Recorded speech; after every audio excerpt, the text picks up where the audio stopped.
The heinous murder-for-hire plot. The tragic death of Jessica Rehfeld.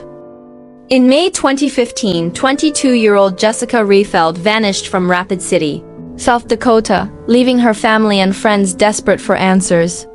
It wasn't until a year later, in May 2016, that her body was discovered buried in a remote grave near Rockerville, unraveling a chilling murder-for-hire plot orchestrated by her ex-boyfriend, Jonathan Klinetobe.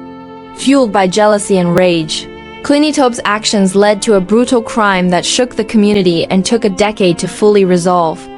Here's the timeline of this tragic case, pieced together from court records and local reports. A troubled relationship and escalating threats. Jessica Rehfeld's relationship with Jonathan Klinetobe was tumultuous, marked by cycles of breakups and reconciliations. By early 2015, Jessica had decided to end the relationship for good and reconnect with a former boyfriend. This decision enraged Klinetobe, who believed Jessica had been unfaithful. Court documents reveal that he subjected her to a barrage of harassment, including threatening phone calls, text messages, and derogatory social media posts.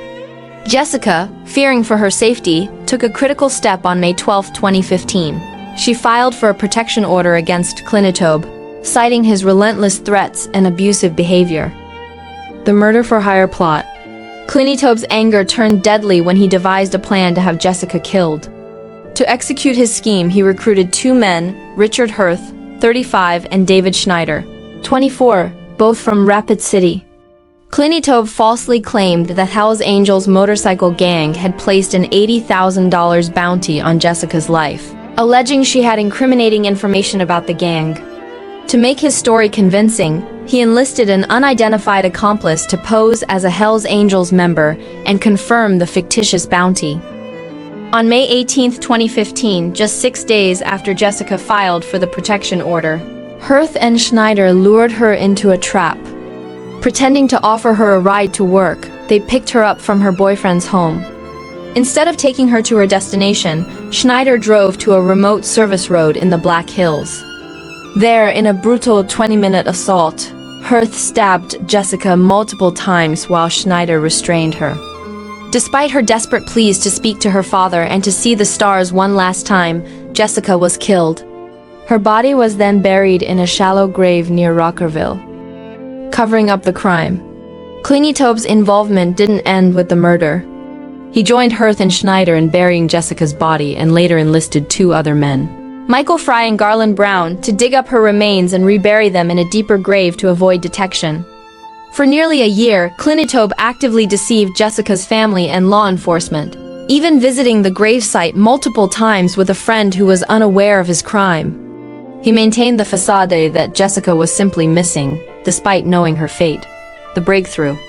The case broke open on May 13, 2016, when a woman in a relationship with Klinetobe came forward to authorities in Newcastle, Wyoming.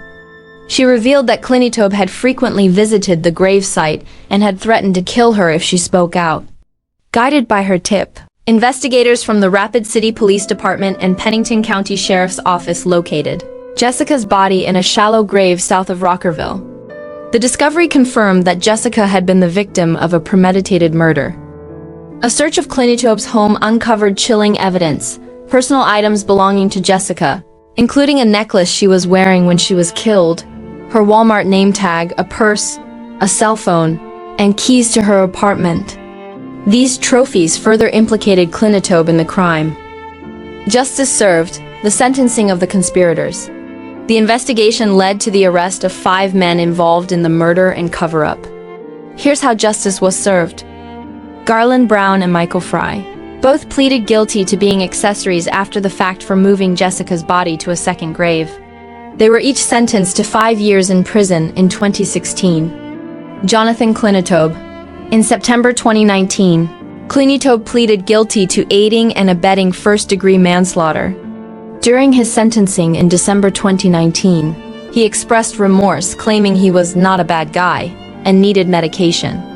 However, Penn State's attorney Mark Vargo argued that Klinetobe showed no genuine remorse. Judge Heidi Lindgren sentenced him to life in prison without parole, citing his role as the mastermind of the murder and his danger to the community. The South Dakota Supreme Court upheld his sentence in 2021. David Schneider. Schneider pleaded guilty to aiding and abetting first-degree manslaughter in 2017 and was sentenced in 2020 to 75 years in prison, with eligibility for parole after 35 years. His cooperation as a key witness helped secure Klinetobe's conviction. Richard Hurth. The last to be sentenced, Hurth faced multiple delays due to complications, including a plea of not guilty by reason of insanity. On July 7, 2025, he pleaded guilty but mentally ill to aiding and abetting first-degree manslaughter. In exchange for his plea, the state dropped the original first-degree murder charge. Judge Lindgren sentenced Hurth to life in prison, closing the decade-long case. A family's grief and a community's closure. Jessica Rehfeld was described by her family and friends as a vibrant, spunky, and hardworking young woman who fought for her life until her final moments. Her sister, Misty Rehfeld, called Klinetobe's life sentence a complete victory, ensuring he could never harm another woman. At Hurth's sentencing, Jessica's family spoke of her courage, emphasizing that she begged for her life and fought against her attackers. Pennington County State's Attorney Laura Rotzel described the murder as calculated and cold-blooded, but noted that Hurth's plea brought long-awaited closure to Jessica's loved ones. A decade-long quest for justice. The murder of Jessica Rehfeld was a tragedy that left a lasting impact on Rapid City. The case, marked by deception, betrayal, and a complex web of conspirators, took nearly a decade to resolve due to legal delays and complications. With Hurth's sentencing on July 7, 2025, the final chapter of this harrowing case closed, allowing Jessica's family to find some measure of peace. As Roselle stated, "We will never forget Jessica's courage in her final moments. Her voice, even in her last breath, is what drives us to affirm that her life mattered."